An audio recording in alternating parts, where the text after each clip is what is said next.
At tuloy-tuloy po ang isinasagawang community outreach program bilang bahagi ng community engagement na isa sa mga 5 focus agenda ni Chiva PNP. At kaugnay dyan, isang peace education seminar at medical mission ang isinagawa ng District Medical and Dental Unit ng Northern Police District at Malabon City PNP sa Panghulo National High School dyan sa Malabon City. Yan ang balitang hatid ni Pacho Woman Abigail Dirain. Dinagsa ng mga Malabueños ang isinagawang Peace Education Seminar at Medical Mission sa Panghulo National High School sa Malabon City.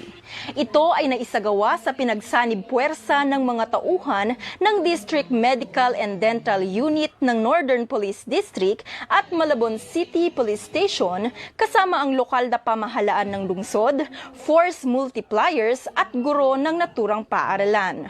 So, unang-una po sa ating mga PNP, maraming salamat po sa inyo dahil sa inyong suporta na ginagawa sa sektor ng edukasyon, sa mga bata, sa mga mag-aaral, sa mga guro, sa mga principal. Yung suporta po ninyo, napakalaking tulong yan sa lipunan. Lumahok din sa programa ang Safe School Philippines sa pamumuno ni Dr. Arlene Escalante, presidente ng SSP.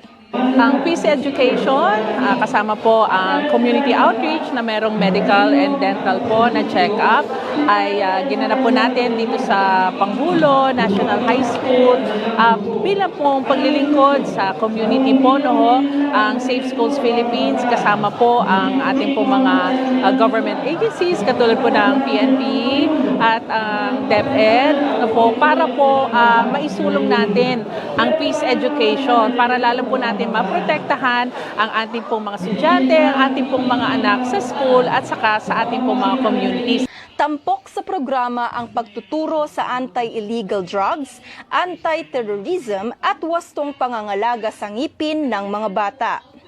Kasabay din ito ang pagkakaroon ng medical mission kung saan nagkaroon ng libreng konsultasyon pangkalusugan, libreng linis ng ngipin at pamamahagi ng mga gamot at bitamina para sa lahat ng dumalo sa naturang aktibidad. Layunin ng programa na ipadama sa bawat Pilipino ang pagmamalasakit mula sa ating gobyerno na kailanman ay hindi makakalimutang tumulong sa ating mga kababayan.